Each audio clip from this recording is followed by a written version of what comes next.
जय श्री राम, राधे श्याम। कैसे हैं आप सब लोग? उम्मीद करती हूँ आप लोग सब बहुत बढ़िया होंगे और मैं भी बढ़िया हूँ। और उम्मीद करती हूँ आप भी सब बढ़िया होंगे।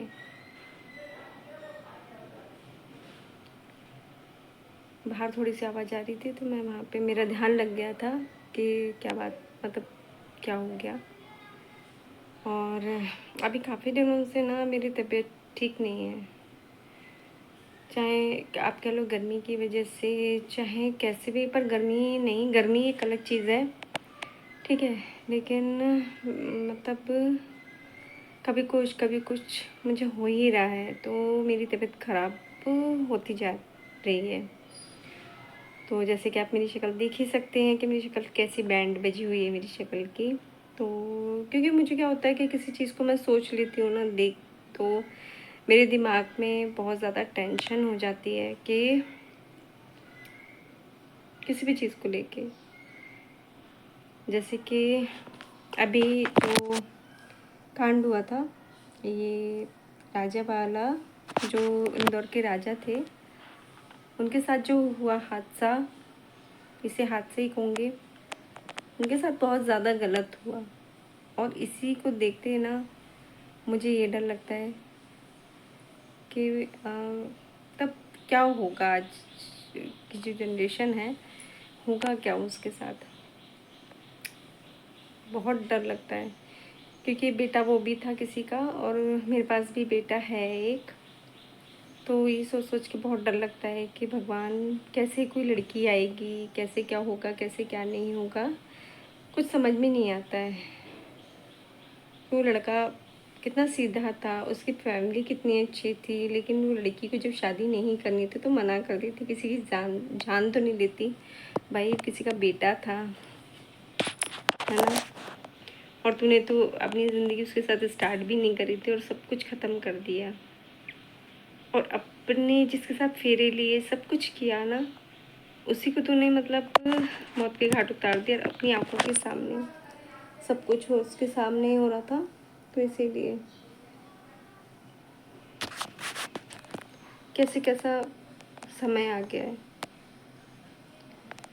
उसकी फैमिली कितनी अच्छी थी, माँ कितनी अच्छी थी, कोई प्रॉब्लम नहीं थी, ना आराम से रह रही थी, सब कुछ था।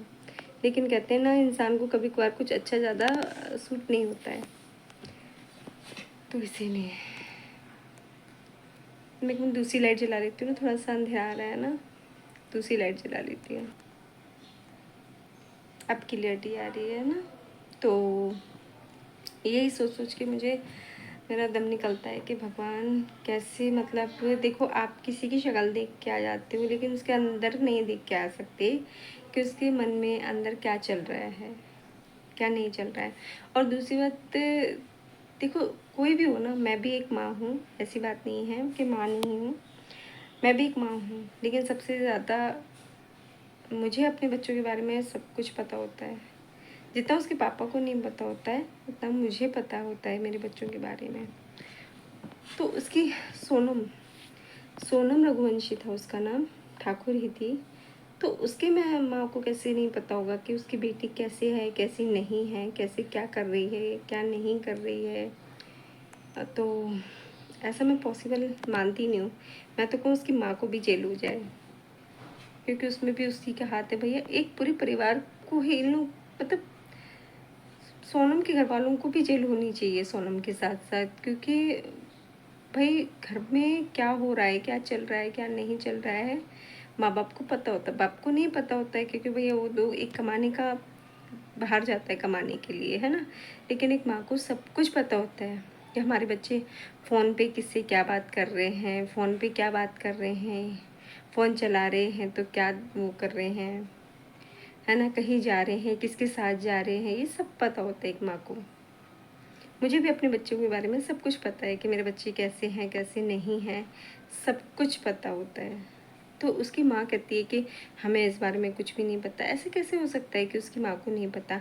और जब जो सुनने में आया है कि उसके घर वालों को उसने कह दिया था कि मैं शादी नहीं करूँगी, तो भाई नहीं करते, आप ज़बरदस्ती नहीं कर सकते किसी के साथ।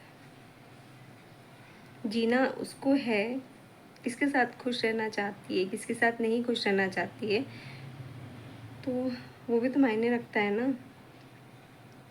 इंसान कोई भी हो ना।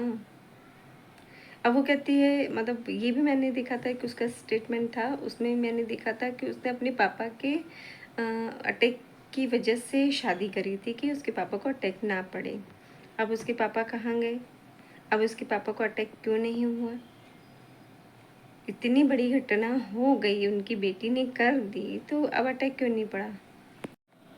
अभी मेरी बेटी का फ़ोन आ गया था, तो इसी वजह से मुझे फ़ोन कट करना पड़ा। एक मिनट। पता है, बेटी मेरी भी है, बेटा भी है मेरे पास, एक बेटी भी है मेरे पास। मैं यही सोचती हूँ ना कि कोई भी बेटी किसी बेटे का घर, किसी का घर बर्बाद ना करे, ना बेटा करे किसी के घर बर्बाद और ना किसी की बेटी करे घर बर्बाद।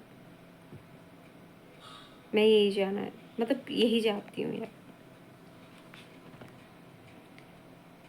एक मिनट, पहले कैमरा ठीक कर लूँ, कैमरा साफ नहीं आ रहा। आप लोग किसी की लाइफ में तो आ जाते हो एक दूसरे, मैं सभी की बात कर रही हूँ, लड़के की भी प्लस लड़की की भी बात कर रही हूँ। आप लोग किसी की भी लाइफ में आ जाते हो, लेकिन सोचते समझते नहीं हो कि आगे मतलब क्या होगा, होगा क्या, आप लोग ये नहीं समझते हो, है ना। बस आप लोगों को तो ये है कि बस ये हमारी लाइफ में आ गई, ये हमारी दुनिया है। आपके माँ बाप आपको क्या वो करते हैं, उससे कोई मतलब नहीं है आपको, कि माँ बाप ने हमें कैसे पाला कैसे नहीं पाला, उससे आपको कोई मतलब नहीं है ना। किसी की ज़िंदगी बर्बाद मत करो, शादी मत करो भैया, शादी मत करो। बहुत, और करो भी तो बहुत सोच समझ के करो। और जहाँ आपके बच्चे, और पेरेंट्स भी मैं ये कहना चाहूँगी, जहाँ आपके बच्चे शादी करें ना, वहाँ करो और कहीं मत करो। तो जब से बस यही था कि जब से मैं सोच सोच के ना बड़ी मतलब टेंशन सी हो गई थी, तो बीमार सी हो गई थी कि दुनिया कहाँ कहाँ जा रही है, क्या होगा इस कलयुग का ना। चलिए, तो मैं इस वीडियो को यहीं पर एंड करती हूँ। और यदि आपको मेरी वीडियो पसंद अच्छी लगती है, मेरी बातें अच्छी लगती हैं, तो प्लीज़ मेरे चैनल को सब्सक्राइब ज़रूर करना, लाइक करना, शेयर करना, कमेंट करना बिल्कुल भी मत भूलिएगा। और प्लीज़ जल्दी से जल्दी मेरे चैनल को सब्सक्राइब ज़रूर करके मुझे आगे बढ़ाना। मिलती हूँ मैं नेक्स्ट वीडियो में। आप लोग जब तक अपना ख्याल रखिएगा। Bye bye.